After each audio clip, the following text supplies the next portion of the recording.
Hello students, good morning to all of you. Class 11th। So बच्चे, last lecture में आप लोगों ने देखा था, हमने किया था periodic trend and chemical reactivity.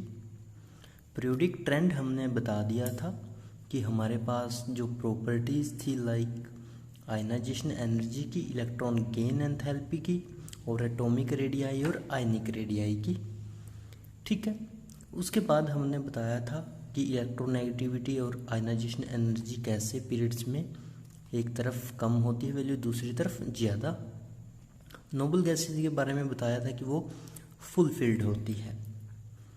ठीक है, उसके बाद बात करी थी हमने पीरियोडिक टेबल के दो एक्सट्रीम एंड्स की। एक जो हमारा एक्सट्रीम लेफ्ट एंड था, वहाँ पे कटायन की फॉर्मेशन हो रही थी, और जो राइट एंड था वहाँ पे इलेक्ट्रॉन गेन्स हो रहे थे और अनायंस बन रहे थे। यहाँ तक हमने किया था। अब करते हैं आगे देखिए क्या कहता है कि this property show the reducing and oxidising behaviour of elements. कि ये जो प्रॉपर्टी है कि एक एंड पे तो इलेक्ट्रॉन का लॉस हो रहा है और दूसरे एंड पे पीरियोडिक टेबल में इलेक्ट्रॉन गेन हो रहे हैं। ठीक है, तो कहता इन दोनों चीज़ों की वजह से, इन प्रॉपर्टी की वजह से क्या शो होगा हमें, एक रिड्यूसिंग चीज़ और एक ऑक्सीडाइजिंग। यानी कि ये दो नए करैक्टर शो करेंगे, नए बिहेवियर शो करेंगे। कौन? एलिमेंट्स। ठीक है, यहाँ तक। आगे कहता which related to metallic and non metallic. देखिए, हमने कहा कि पीरियोडिक टेबल के जो दो एंड है उनमें एक तरफ इलेक्ट्रॉन लॉस हो रहे हैं, दूसरी तरफ गेन हो रहे हैं। और कहता है ये जो प्रॉपर्टी है, ये जो बिहेवियर है, किससे रिलेट करना है अब हमें? उसके मेटेलिक और नॉन मेटेलिक करैक्टर्स के। ठीक है, मेटेलिक और नॉन मेटेलिक करैक्टर के बारे में पढ़ चुके हो, मेटल्स कौन सी होती है और नॉन मेटल्स कौन सी। ठीक है, ये जो प्रॉपर्टी है किससे रिलेट कर देंगे? इन दोनों से। उसके बाद metallic character eight extreme left decrease. जो एक्सट्रीम लेफ्ट होगा, लेफ्ट का मतलब हमारी alkali metals, alkaline earth metals group number 1, 2, ये हमारे लेफ्ट में आते हैं। तो कहता है वहाँ पे जो मेटेलिक करैक्टर है उसकी वैल्यू के अंदर क्या हो जाएगा? डिक्रीज हो जाएगा। और वहाँ पे इलेक्ट्रॉन्स का क्या हो रहा था? लॉस। ठीक है, रिलीज हो रहे थे वहाँ से electrons. And non metallic character increase when goes from left to right. और जो नॉन मेटेलिक का करैक्टर होगा वो कहता इंक्रीज हो जाएगा। कब? जब हम लेफ्ट से कहाँ आएंगे? राइट की तरफ। क्लियर? पहले उसने बताया कि लेफ्ट में मेटेलिक का करैक्टर डिक्रीज होगा। ठीक है, तो अब इसका अपोजिट क्या हो गया? नॉन मेटेलिक, तो वो क्या हो जाएगा? इंक्रीज। कब? जब लेफ्ट से राइट की तरफ आएंगे।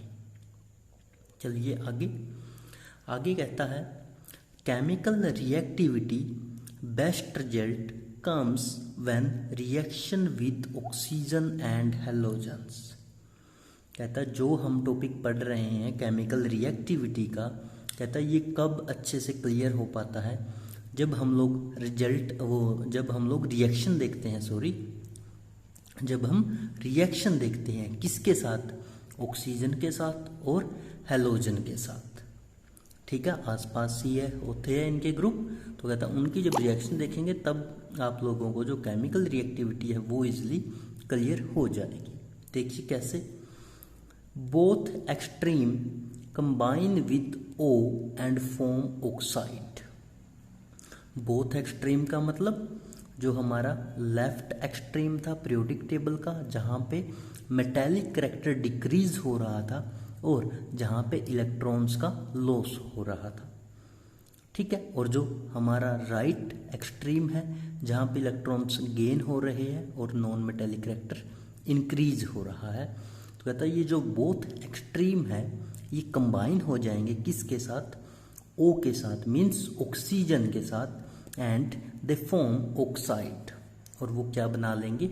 ऑक्साइड की फॉर्मेशन कर लेंगे। Extreme left form normal oxide. कहता जो अब देखिए इसने कहा कि यहाँ पे कि ऑक्साइड बना लेंगे ये ऑक्सीजन के साथ, ठीक है, चाहे वो लेफ्ट हो चाहे राइट एक्सट्रीम हो। आगे कहता है कि जो एक्सट्रीम लेफ्ट है ना, अब ऑक्साइड के अंदर भी कैटेगरी होती है हमारे पास, अलग अलग टाइप के होते हैं, ठीक है, वो बताएंगे आगे कि किस किस हिसाब से। देखिए कहता जो लेफ्ट का एक्सट्रीम होगा आपका, ये फॉर्म करेगा नॉर्मल ऑक्साइड। क्या फॉर्म करेगा ये? नॉर्मल ऑक्साइड की फॉर्मेशन करेगा जो लेफ्ट वाले होंगे हमारे, ठीक है, एंड इज मोस्ट बेसिक। और उनकी प्रॉपर्टी कैसी होंगी? वो होंगे बेसिक नेचर के। कैसे होंगे? बेसिक नेचर के होंगे, ठीक है। और उसका एग्जाम्पल्स क्या हो जाएगा? Na2O, ठीक है, Na2 का मतलब डाइसोडियम हो गया और ऑक्साइड। क्लियर? यहाँ तक क्या क्या चीज़ें समझ में आई है कि बिल्कुल जल्दी जल्दी पढ़ना है अब कि एक्सट्रीम लेफ्ट में metallic character decrease, non metallic character increase और लेफ्ट टू राइट जाते हुए। फिर केमिकल रिएक्टिविटी कहता है अच्छे रिजल्ट देती है जब हम रिएक्शन देखते हैं ऑक्सीजन की और हैलोजन की। क्लियर? फिर कहता है जब हम दोनों एक्सट्रीम्स के बारे में पढ़ते हैं और उनकी रिएक्शन करवाते हैं ऑक्सीजन और हैलोजन से, they form oxide when they react with only oxygen, not halogens, only oxygen, when they react with they form oxide, ठीक है। फिर कहता है जो एक्सट्रीम लेफ्ट पे होंगे वो नॉर्मल ऑक्साइड बनाएंगे जिनकी प्रॉपर्टी होगी बेसिक, और उनका एग्जांपल हो गया Na2O, ठीक है। अब देखते हैं दूसरे कौन से होंगे? ये एट एक्सट्रीम राइट पे, ये कहाँ थे? एट एक्सट्रीम लेफ्ट पे थे, तो अपोजिट राइट पे। ऑक्साइड इज मोस्टली एसिडिक, तो कहता जब वो बेसिक बने हैं लेफ्ट एक्सट्रीम पे तो बेसिक का अपोजिट हो जाएगा एसिडिक और लेफ्ट का राइट।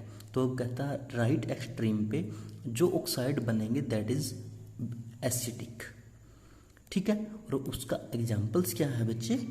Cl2O7, Cl2O7 यानी कि क्लोरीन के 2 और O के साथ। तो ये कैसी प्रॉपर्टी होगी?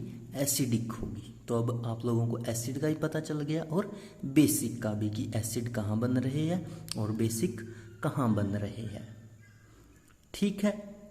अब देखते हैं और एग्जाम्पल्स अगर होंगे इनके। उसके बाद कहता है oxide formed by the central elements are amphoteric. देखिए अब एक नई चीज इंट्रोड्यूस हो गई हमारे पास। अभी तक हमने 2 ट्रेंड पढ़े थे, एक एक्सट्रीम लेफ्ट पढ़ा था और एक एक्सट्रीम राइट पढ़ा था, ठीक है। लेकिन अब ये कहता जो सेंट्रल एलिमेंट होंगे पीरियोडिक टेबल के, जो सेंट्रल एलिमेंट होंगे पीरियोडिक टेबल के, वो भी क्या करेंगे? ऑक्साइड की फॉर्मेशन करेंगे। और ऑक्साइड की फॉर्मेशन करेंगे और उन ऑक्साइड की जो प्रॉपर्टी होगी वो कैसी होगी? एम्फोटेरिक होगी। अब ये एम्फोटेरिक वर्ड आपके लिए नया है, इसका मतलब बताऊंगा अच्छे से अभी एक सेकंड में, ठीक है। कैसी प्रॉपर्टी होगी उनकी? एम्फोटेरिक। एग्जाम्पल्स देखिए पहले। एग्जाम्पल्स में लिखता है Al2O3, AH2O3 and neutral CONON2O। Clear? Amphoteric example Al2O3, AH2O3, neutral के एग्जाम्पल CONON2O। अब जो ये नया वर्ड आया आपके पास एम्फोटेरिक, इसका मतलब समझते हैं। एम्फोटेरिक होता क्या? जो एम्फोटेरिक है, amphoteric oxide behave as acidic with basic and basic with acidic. Actually amphoteric होते क्या है? जिनके पास दोनों टाइप्स का करैक्टर होता है। यानी कि जैसे अभी हमने देखा था ना कि लेफ्ट साइड के जो ऑक्साइड थे वो कैसे थे? बेसिक थे, और जो राइट साइड के ऑक्साइड थे वो एसिडिक थे। लेकिन जो सेंट्रल वाले हमारे पास एलिमेंट थे वो कैसा बना रहे थे? एम्फोटेरिक। और एम्फोटेरिक का मतलब जिनके पास एसिडिक भी हो और जिनके पास बेसिक भी हो, यानी कि इनके पास दोनों टाइप की प्रॉपर्टी या दोनों टाइप का बिहेवियर इनके जो ऑक्साइड है वो शो करते हैं, ठीक है, वो होते हैं एम्फोटेरिक, जिन पे एसिडिक के साथ बेसिक एंड बेसिक के साथ एसिडिक बिहेवियर प्रेजेंट हो। फिर एक और कैटेगरी होती है ऑक्साइड की, दैट इज न्यूट्रल ऑक्साइड। अभी एग्जांपल्स देखे थे हमने, जैसा कि CO, NO और N2O। तो न्यूट्रल ऑक्साइड कौन होते हैं?